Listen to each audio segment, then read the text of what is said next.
Everyone, welcome to my channel जिसका नाम है अंकिता केमिस्ट्री क्लासेस। इस वीडियो को देखने से पहले अगर आपने मेरे 3 सॉलिड स्टेट के वीडियोस नहीं देखे तो प्लीज़ उसे एक बार देख लीजिए, उसके बाद इस वीडियो को कंटिन्यू करिए। ठीक है, तो जैसे कि पिछले क्लास में मैंने आपको बताया था कि 7 क्रिस्टल सिस्टम्स कौन से होते हैं। हम लोगों ने देखा था cubic, tetragonal, orthorhombic, monoclinic, triclinic, hexagonal, rhomboidal और ट्राइगोनल। ठीक है, तो आज की क्लास में पहले हम लोग देखते हैं कि एक्चुअली 14 ब्रेविस लैटिसेस कौन से होते हैं और ये 14 ब्रेविस लैटिसेस जो है ये आई कैसे। ठीक है, सो देखते हैं। देखो 14 ब्रेविस लैटिसेस।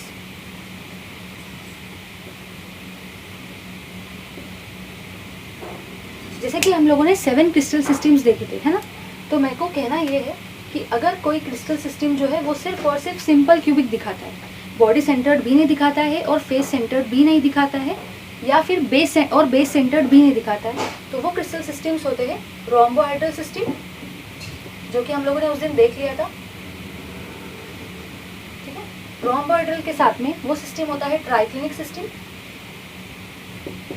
और साथ ही साथ उसमें एक और आता है हेक्सागोनल सिस्टम। मतलब ये जो 3 क्रिस्टल सिस्टम है ये सिर्फ और सिर्फ सिंपल क्यूबिक ही दिखाते हैं। मतलब ये क्रिस्टल सिस्टम्स में एटम सिर्फ और सिर्फ कहाँ प्रेजेंट होते हैं, कॉर्नर्स पे, बॉडी सेंटर्ड और फेस सेंटर्ड पे प्रेजेंट नहीं होते। ठीक है, अब देखते हैं नेक्स्ट थिंग।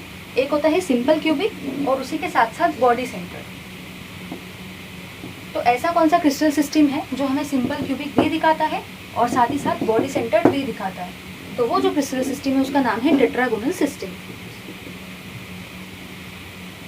टेट्रागोनल सिस्टम, ठीक है, या फिर टेट्रागोनल क्रिस्टल सिस्टम। ठीक है, अब अगर देखते हैं एक ऐसा क्रिस्टल सिस्टम है जो हमें सिंपल क्यूबिक दिखाता है और साथ साथ दिखाता है बेस सेंटर। बेस सेंटर को क्या कहा जाता है, एन सेंटर। ठीक है, तो उस सिस्टम का नाम है मोनोक्लिनिक सिस्टम। ठीक है, और जैसे कि आपको पता होगा कि क्यूबिक सिस्टम हमें 3 चीजें दिखाता है, सिंपल क्यूबिक, बॉडी सेंटर्ड और साथ ही साथ क्या दिखाता है, फेस सेंटर्ड। तो वो कौन सा हो जाएगा, हमारा क्यूबिक सिस्टम। ठीक है, और लास्ट में आता है ऑर्थोरोम्बिक सिस्टम। याद रखना है कि जो भी हमारा ऑर्थोरोम्बिक सिस्टम है ना, वो हमें चारों दिखाता है, सिंपल क्यूबिक भी दिखाता है, बॉडी सेंटर्ड, फेस सेंटर्ड और साथ ही साथ वो हमें बेस सेंटर्ड भी दिखाता है। ठीक है, तो simple cubic, body centred, face centred और साथ ही साथ वो हमें बेस सेंटर्ड भी दिखाता है। तो ये वाला क्रिस्टल सिस्टम का नाम क्या हुआ, ऑर्थोरोम्बिक सिस्टम।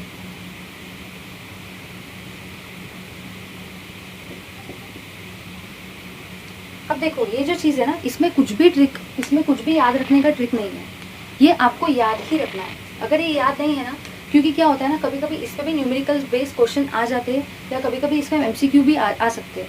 अगर आपने न्यू बुक में देखा होगा ना, तो टेबल की जगह पे, जैसे कि मैंने बताया था टेबल नहीं था, लेकिन टेबल की जगह पे ये वाली चीज़ मेंशन की है, और ये बहुत ज़्यादा मतलब ऐसे मेंशन की है कि ऐसा लगता है कि अब इसमें से क्वेश्चन आने के चांसेस 100% है।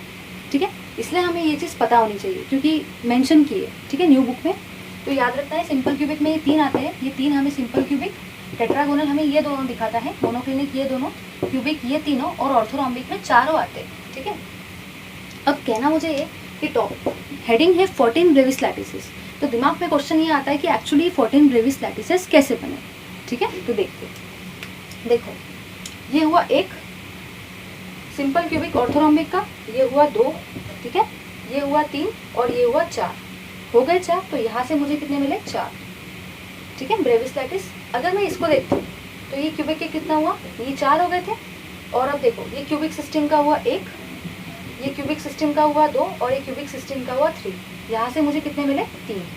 ठीक है, अगर मैं मोनोक्लिनिक को देखूँ तो ये मोनोक्लिनिक सिस्टम का 1 हुआ सिंपल क्यूबिक और मोनोक्लिनिक सिस्टम का ये दूसरा हुआ बेस सेंटर। तो यहाँ से मुझे कितने मिले, 2 ब्रेविस लैटिस। अगर मैं इसको देखूँ तो टेट्रागोनल का ये हुआ 1 और टेट्रागोनल का ये क्या हुआ, 2। तो यहाँ से मुझे कितने ब्रेविस लैटिस मिले, 2। अगर मैं देखती हूँ ना इन तीनों को, तो रोम्बोहाइड्रल का ये सिंपल क्यूबिक हुआ 1, ठीक है, ट्राइक्लिनिक का सिंपल क्यूबिक हुआ 1 और हेक्सागोनल का कितना हुआ, 1। तो यहाँ से मुझे कितने ब्रेविस लैटिस मिले, 3। अगर मैंने इन तीनों को ऐड कर दिया ना, 3 + 2 5, 5 + 2 7, 7 + 3 10 और 10 + 4 40। तो टोटल मुझे कितना मिला, 14 ब्रेविस लैटिस। तो इस तरीके से 14 ब्रेविस लैटिस ऑब्टेन है। ठीक है, तो यहाँ पे ये वाला कंसेप्ट सॉल्व हो गया कि एक्चुअली ये कैसे क्या है। और क्रिस्टल सिस्टम कितने थे 7, ठीक है। ये क्रिस्टल सिस्टम हमारे 7 और इनसे हमें क्या मिले 14 ब्रेविस लैपिस, ठीक है। देखो अब हम लोग क्या करते हैं ना, एक रिलेशनशिप देखते हैं और थोड़ा अब जो है ना थोड़ा ज़्यादा ध्यान देना, क्योंकि ये जो रिलेशनशिप है इससे एक फॉर्मूला ऑब्टेन होगा और वो फॉर्मूला इतना ज़्यादा इंपॉर्टेंट है। अगर वो फॉर्मूला हमें पता नहीं हो तो हम लोग एक भी न्यूमेरिकल सॉल्व नहीं कर सकते, इतना ज़्यादा वो फॉर्मूला इंपॉर्टेंट है, ठीक है। इसलिए थोड़ा सा 100% ध्यान देना, ठीक है। सो देखते हैं हम लोग क्या है एक्चुअली वो। देखो हेडिंग है रिलेशनशिप बिटवीन जो भी है डेंसिटी, मॉलिक्यूलर मास, ठीक है, Avogadro number, edge length, volume, ये सारे जो है ये टर्म से एक फॉर्मूला डिराइव होगा। तो वो फॉर्मूले को एक बार हम लोग देख लेते हैं, ठीक है। देखो मैं फॉर्मूला आपको डायरेक्टली भी बता सकती हूँ कि जो भी डेंसिटी होता है उसका फॉर्मूला होता है n into molecular mass z into molecular mass upon Na into v, ठीक है। ये फॉर्मूला मैं ऐसे भी डिराइव कर सकती हूँ, लेकिन एक्चुअली क्या है ना, मुझे पता होना चाहिए कि ये फॉर्मूला आया कहाँ से। तो एक बार हम लोग इसका है ना शॉर्ट में डिस्क्रिप्शन भी देख लेते हैं कि कैसे क्या प्रूव होता है, ठीक है। सो देखते हैं। देखो जब भी मुझे डेंसिटी की बात करनी है तो डेंसिटी का मतलब क्या होता है, मास अपॉन वॉल्यूम। हम लोग हमेशा से पढ़ते हैं मास अपॉन में क्या हो जाएगा, वॉल्यूम। लेकिन जब मैं बात करती हूँ क्रिस्टल की, मतलब मैं किसकी बात कर रही हूँ, यूनिट सेल की, ठीक है। तो यहाँ पे क्या हो जाएगा, mass of unit cell upon, अगर ये यूनिट सेल का मास है तो नीचे में क्या होगा, वॉल्यूम ऑफ यूनिट सेल, ठीक है। Mass of unit cell upon volume of unit cell, ठीक है। अब देखो क्या करेंगे ना हम लोग, हमें पता होता है कि अगर मैंने सपोज कोई भी क्यूब लिया, ठीक है, तो जो भी क्यूब होता है उसका जो भी साइड होता है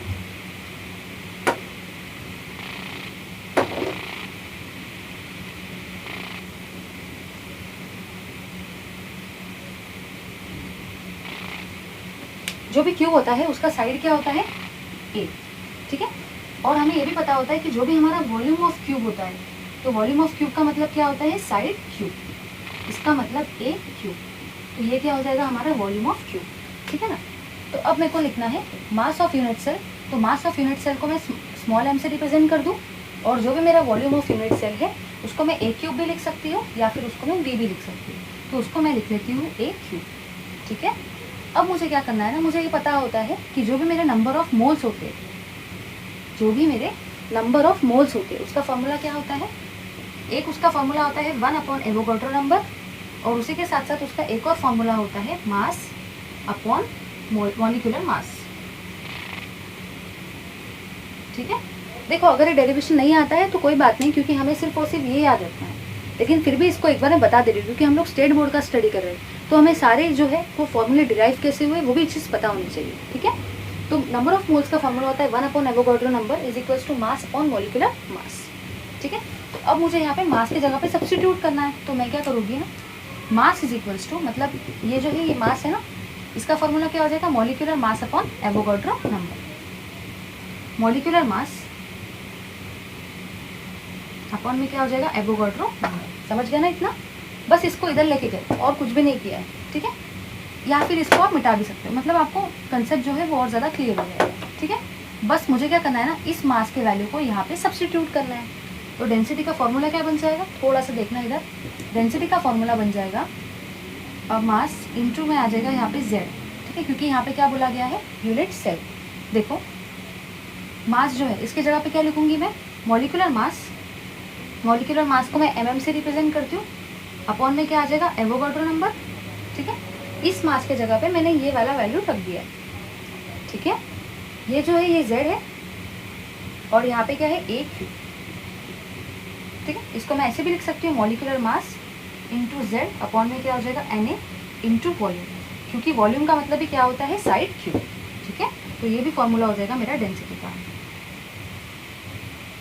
अब थोड़ा सा इधर समझ लो, देखो ये है मेरा यूनिट सेल, ठीक है। जो भी मेरा m होता है, m का मतलब क्या होता है, मास ऑफ एटम, एक एटम का मास। लेकिन जो भी ये z है, z मतलब क्या होता है ना, अभी हम लोग फ्यूचर में देखेंगे कि कैसे क्या z आया है। तो z का मतलब होता है number of atoms per unit cell. तो एक, क्योंकि देखो एक अगर बड़ा सा यूनिट सेल है तो उसमें बहुत सारे आइटम्स होते हैं, अगर एक एटम का मास m है लेकिन कितने एटम्स है, तो जितने एटम्स है उसको हम लोग रिप्रेजेंट करते हैं z से। ठीक है, तो मैं आपको बता देती हूँ कि क्या क्या है। ठीक है, तो देखना जो भी यहाँ पे मेरा mm है, mm जो भी है वो रिप्रेजेंट कर रहा है मॉलिक्यूलर मास को।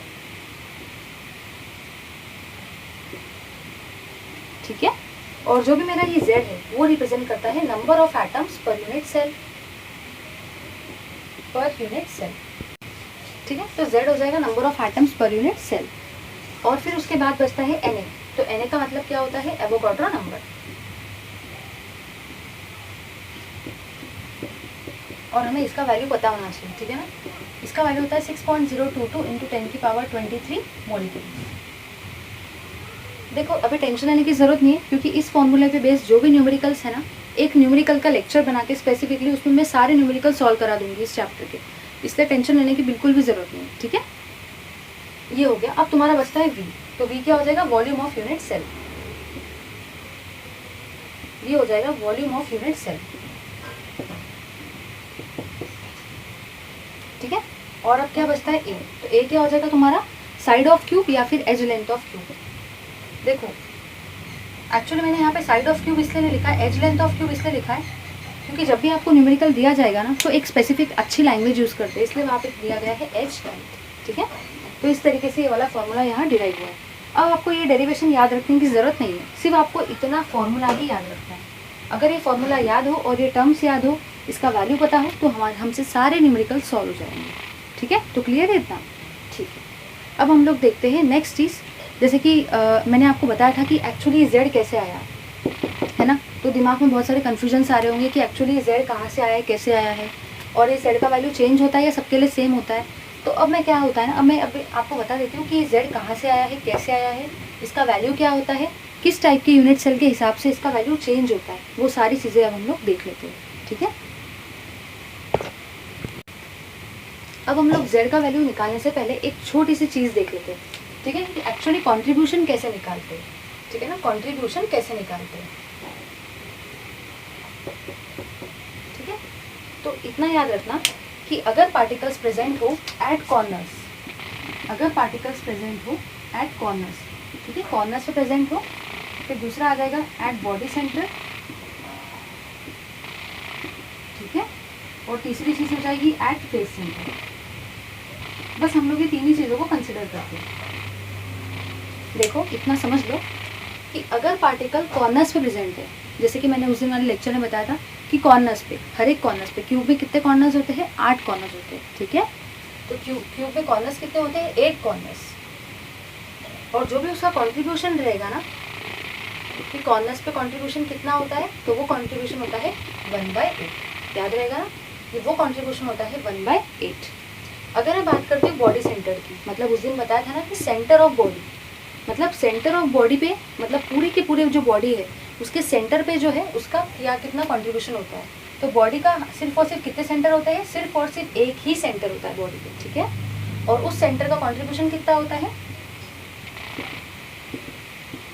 वो भी एक ही होता है। ठीक है, क्योंकि वो सेंटर पे प्रेजेंट होता है।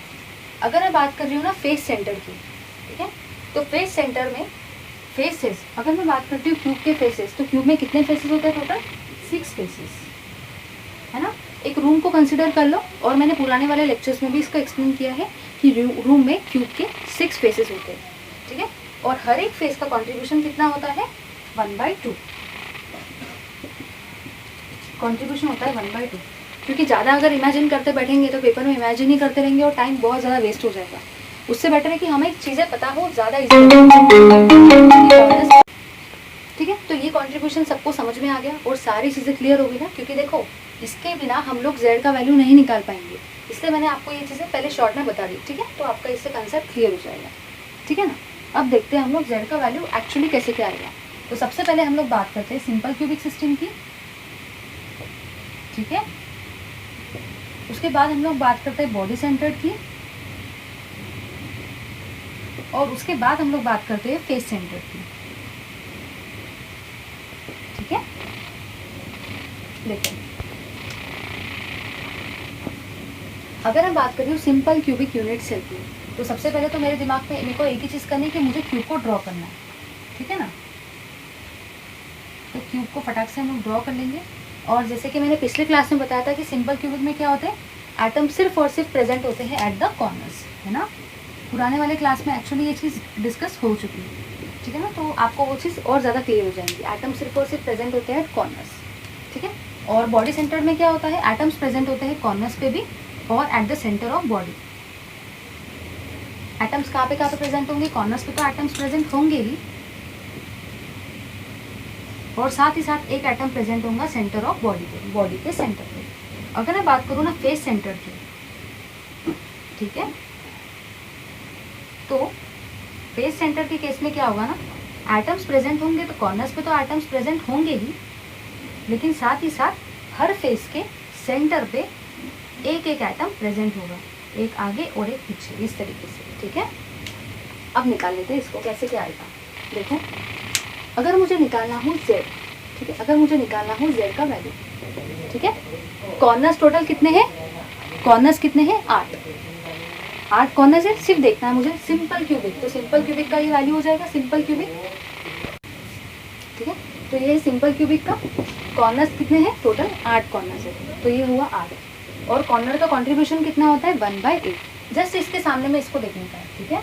कॉर्नर का कंट्रीब्यूशन कितना हुआ, 1/8। तो बस यहाँ पे क्या होगा, 8 1 8। तो z का वैल्यू कितना आया है, 1। z का वैल्यू आया है 1, ठीक है। मतलब number of atoms per unit cell in simple cubic is 1, ठीक है। अब हम लोग देखते हैं बॉडी सेंटर को। जैसे कि मैंने बताया है कि बॉडी सेंटर में सबसे पहली चीज़ क्या है, एटम्स प्रेजेंट थे एट द कॉर्नर्स। सारे के सारे एटम्स प्रेजेंट थे कॉर्नर्स पे, और कॉर्नर्स कितने होते हैं, टोटल 8। और एक कॉर्नर का कॉन्ट्रीब्यूशन कितना होता है, 1/8। समझ गए ना। प्लस अगर मैं बात करूँ बॉडी सेंटर की, तो एक बॉडी के सेंटर पे भी है, तो बॉडी सेंटर कितने एटम्स होते हैं, 1, ठीक है। और बॉडी सेंटर का कंट्रीब्यूशन भी कितना होता है, 1, ये यहाँ से आया, ठीक है। तो इस तरीके से अब मैं अगर इसको देखूँ तो 8 1 8, और ये मतलब 1 + 1, तो इसका वैल्यू कितना आ रहा है, 2। मतलब बॉडी सेंटर के केस में जो भी मेरा z का वैल्यू है वो कितना आ रहा है, 2, ठीक है।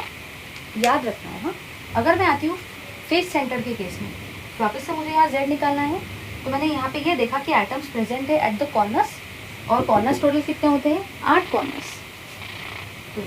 और एक कॉर्नर का कंट्रीब्यूशन कितना होता है, 1/8, ठीक है। तो 1/8। साथ ही साथ बॉडी के तो सेंटर पे कुछ नहीं है, तो हमें ये नहीं लेना है। और साथ साथ क्या है, फेस के भी सेंटर पे है, तो मुझे ये देखना है कि फेसेस कितने होते हैं क्यूब में, 6 फेसेस, तो 6 फेसेस। और एक फेस का कंट्रीब्यूशन कितना होता है, 1/2, तो मुझे उसको 1/2 से मल्टीप्लाई करना है, ठीक है। तो फिर यहाँ पे क्या हुआ, 8 1 8, और यहाँ पे 2 3 6। मतलब ये चीज़ यहाँ पे ये ऐसी आई है कि 1 + 3, जिसका वैल्यू आया है 4। मतलब फेस सेंटर के केस में जो भी मेरा z का वैल्यू है वो कितना आया है, 4। अब काम की बात ये है कि अगर मुझे ये कैसे आया ये याद पता नहीं है तो भी चलेगा, लेकिन मुझे बस पता क्या होना चाहिए वो मैं बता देती हूँ, ठीक है।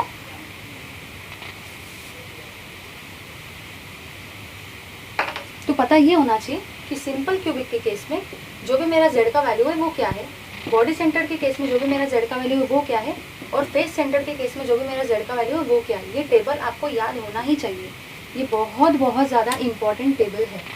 अगर ये चीज़ें हमें पता नहीं हो तो भी चलेगा, लेकिन ये चीज़ पता होनी चाहिए कि सिंपल क्यूबिक के केस में z का वैल्यू होता है 1, ठीक है। बॉडी सेंटर के केस में z का वैल्यू होता है 2, और फेस सेंटर के केस में z का वैल्यू होता है 4, ठीक है। तो इस तरीके से मैंने आज आपको ये सारी चीज़ें प्रूफ करा दी, एक न्यूमेरिकल के लिए फॉर्मूला प्रूफ कराया है, और साथ ही साथ ये भी बता दिया है कि z जो होता है मतलब number of atoms per unit cell जो होता है उसका वैल्यू कितना आता है इस सेल के लिए, वो भी सारी चीज़ें डिस्कस होती है। Thank you very much for watching this video. उसी के साथ साथ मुझे कहना ये कि मैंने लिंक में, डिस्क्रिप्शन बॉक्स के लिंक में इसका PDF जो है उसका शेयर कर दिया है, तो आप वहाँ से डाउनलोड कर सकते हो। अगर आपने इस वीडियो को सब्सक्राइब नहीं किया है तो प्लीज़ इसे सब्सक्राइब कर लीजिए। और thank you very much for watching this video, that's it.